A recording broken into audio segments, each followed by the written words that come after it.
WhatsApp guys, ఎలా ఉన్నారు అందరూ? తమిళనాడు చూసారు కదా. ఈరోజు వీడియోలో అయితే pre workout and post workout గురించి తెలుసుకుందాం. త్రూఅవుట్ వర్కౌట్ మీ ఎనర్జీ బాగుండాలంటే ప్రీ వర్కౌట్లో ఏం తినాలి, వర్కౌట్ అయిపోయిన తర్వాత మీ బాడీ మంచిగా గ్రో అవ్వాలంటే ఎలాంటి ఫుడ్ తీసుకోవాలి, అంటే పోస్ట్ వర్కౌట్ మీల్ ఎలాంటిది సెట్ చేసుకోవాలి, దానికి కావాల్సిన ఒక 5 to 6 టైప్ ఆఫ్ ఫుడ్ ఐటమ్స్ని ఈరోజు వీడియోలో మీకు ఎక్స్ప్లెయిన్ చేస్తాను. మొదటగా ప్రీ వర్కౌట్ గురించి మాట్లాడదాం. మీరు వర్కౌట్ పోయే ముందు ఎలాంటి ఫుడ్ తీసుకుంటే త్రూఅవుట్ వర్కౌట్ మీ ఎనర్జీ లెవెల్స్ని బూస్టప్గా ఉంచుకోవచ్చు, సో మంచిగా వర్కౌట్ చేయొచ్చు అనేది డిస్కస్ చేద్దాం.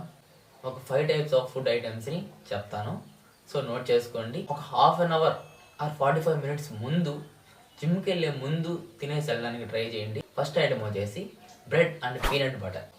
వీటిలో ఎక్కువ కార్బోహైడ్రేట్స్ ఉంటాయి. సో ఎనర్జీ కావాలంటే మనకు కావాల్సింది ప్రోటీన్ కాదు, ఫ్యాట్స్ కాదు, కార్బోహైడ్రేట్స్ అనేది చాలా ఇంపార్టెంట్. ఇదంతా ఒక 10 to 15 రూపీస్లో అయిపోద్ది, తినేసి వెళ్ళండి. సెకండ్ ఐటమ్ వచ్చేసి బనానా. బయటికి వెళ్ళి ఒక బనానా తీసుకొని తినేసి వెళ్ళిపోండి. నేనైతే డైలీ అదే చేస్తాను. ఇది చాలా సింపుల్. పోయామా, ఒక బనానా తీసుకున్నామా, తిన్నామా, వర్కౌట్ వెళ్ళిపోయామా. బనానా అనేది ఈజీగా డైజెస్ట్ అయిపోద్ది, త్రూఅవుట్ వర్కౌట్ మంచి ఎనర్జీ ఇస్తుంది. థర్డ్ ఐటమ్ వచ్చేసి రైస్. నేను ఇంటి దగ్గర నుంచి వెళ్తాను, దీనికి కూడా డబ్బులు పెట్టాల్సిన అవసరం లేదు అనుకుంటే ఒక 100 grams to 200 grams రైస్ని తినేసి వెళ్ళండి. రైస్లో కూడా మంచిగా కార్బోహైడ్రేట్స్ ఉంటాయి, ఈజీగా డైజెస్ట్ అవుద్ది, ఎనర్జీ కూడా ఇస్తుంది. ఫోర్త్ ఐటమ్ వచ్చేసి oat meal. So oat meal తీసుకోవడం కూడా మంచిదే, వర్కౌట్కి కావాల్సిన ఎనర్జీని ఇస్తుంది. ఫిఫ్త్ ఐటమ్ వచ్చేసి sweet potato or normal potato. Boil చేసేసి తినేసి వెళ్ళిపోండి. మంచిగా తినేసి వెళ్ళండి, మంచిగా వర్కౌట్ చేయండి, మజిల్ని మంచిగా బిల్డ్ చేయండి. ప్రీ వర్కౌట్ గురించి అయిపోయింది కదా. పోస్ట్ వర్కౌట్ గురించి మాట్లాడదాం. అంటే వర్కౌట్ అయిపోయిన తర్వాత మీరు ఏం తినాలి, ఏం తింటే మీ మజిల్ అనేది మంచిగా బిల్డ్ అవుతుంది, ఇది క్వశ్చన్ అనమాట. పోస్ట్ వర్కౌట్లో ప్రోటీన్ కంపల్సరీ ఉండేలా చూసుకోండి. ప్రోటీన్ అనేది చాలా ఇంపార్టెంట్. సో మీ వర్కౌట్లో ఏదైతే మజిల్ని బ్రేక్ చేస్తారో దాన్ని రిపేర్ చేయడానికి ప్రోటీన్ కావాలి, అప్పుడు మాత్రమే మజిల్ అనేది బిల్డ్ అవుతుంది. సో నాకు తెలిసినటువంటి ఒక 5 ప్రోటీన్ రిచ్ ఫుడ్స్ ఎక్స్ప్లెయిన్ చేస్తాను. నేను డైలీ తీసుకునేటివి మీకు చెప్తాను, అవి నోట్ చేసుకోండి, తినడానికి ట్రై చేయండి. ఫస్ట్ వన్ వచ్చేసి chicken breast pieces. First chicken ఎందుకు చెప్తున్నానంటే అది చాలా లీన్ సోర్స్, ఎక్కువ ప్రోటీన్ ఉంటుంది, మంచిగా బాడీకి కూడా అబ్జర్వ్ అవుతుంది. నెక్స్ట్ వన్ వచ్చేసి ఎగ్స్. మీరు ఎగ్ వైట్స్ అయినా తినొచ్చు, లేకపోతే ఫుల్ ఎగ్స్ అయినా తినచ్చు, నో ప్రాబ్లం. ప్రోటీన్ సోర్సెస్లో థర్డ్ మీల్ వచ్చేసి ఫిష్ అనమాట. చాలా గుడ్ ప్రోటీన్ సోర్స్, ఎందుకంటే దాంట్లో బాడీకి కావాల్సిన చాలా ఎసెన్షియల్స్ ఉంటాయి. Omega 3 fatty acids, fish oil కంప్లీట్గా దాంట్లోనే ఉంటుంది.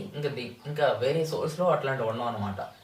ఫిష్ ఆయిల్ అనేది హార్ట్ హెల్త్కి, బ్రెయిన్ ఫంక్షన్కి చాలా ఇంపార్టెంట్, చాలా హెల్ప్ చేస్తుంది. Most of the time fish తినడానికి ట్రై చేయండి. ఫోర్త్ వన్ వచ్చేసి దాల్ ఉంటాయి కదా. ఈ దాల్స్లో చాలా ప్రోటీన్ ఉంటుంది అనమాట. తీసుకొని ఉడకబెట్టుకోను, లేకపోతే నానబెట్టుకొని తినేసిండి, అవి కూడా చాలా మంచి ప్రోటీన్ సోర్సెస్. ఇవన్నీ కాదు, ఇంకా కాస్ట్ ఎఫిషియెంట్గా ఉండాలి. షాప్కి వెళ్ళేసి ఒక 10 రూపీస్ పెట్టారంటే సోయా చంక్స్ వస్తాయి. 100 grams సోయా చంక్స్లో 50 grams ఆఫ్ ప్రోటీన్ ఉంటుంది. సో ఈ సోయా చంక్స్ అనే ఇంత ప్రోటీన్ సోర్స్ ఉండే food item, vegetable food item ఇంకోటి లేదనమాట. సో చాలా తక్కువ కాస్ట్లో ఎక్కువ ప్రోటీన్ ఇచ్చేది సోయా చంక్స్ అనమాట. ఐటమ్గా వే ప్రోటీన్ కూడా సజెస్ట్ చేస్తాను. వే ప్రోటీన్ అనేది చాలా మంచి lean protein source. So budget ఉంది, మేము అఫోర్డ్ చేయగలుగుతాము అనుకుంటే మాత్రం వే ప్రోటీన్ కూడా తీసుకోవడానికి ట్రై చేయండి. వే ప్రోటీన్ కూడా చాలా మంచి సోర్స్ అనమాట. మీరు పోస్ట్ వర్కౌట్ మీల్ గురించి మంచిగా ఐడియా వచ్చింది అనుకుంటున్నాను. ఇంకా మీకు ఏదైనా డౌట్స్ ఉంటే కామెంట్ పెట్టండి. ఫిట్నెస్ రిలేటెడ్ కంటెంట్ కోసం, డైట్ ప్లాన్స్ కోసం, వర్కౌట్ స్పిట్స్ కోసం, ఇంటి దగ్గరే ఉండి వర్కౌట్ చేస్తామంటే హోమ్ వర్కౌట్ సిరీస్ కూడా మన ఛానల్లో వస్తాయి. సో లైక్ చేయండి, ఏ డౌట్స్ ఉంటాయి కామెంట్ పెట్టండి, సబ్స్క్రైబ్ చేసుకోండి. మరిన్ని ఇలాంటి వీడియోస్ కోసం సబ్స్క్రైబ్ చేసుకోండి. సో అంతవరకు ఉంటా, బాయ్, పీస్.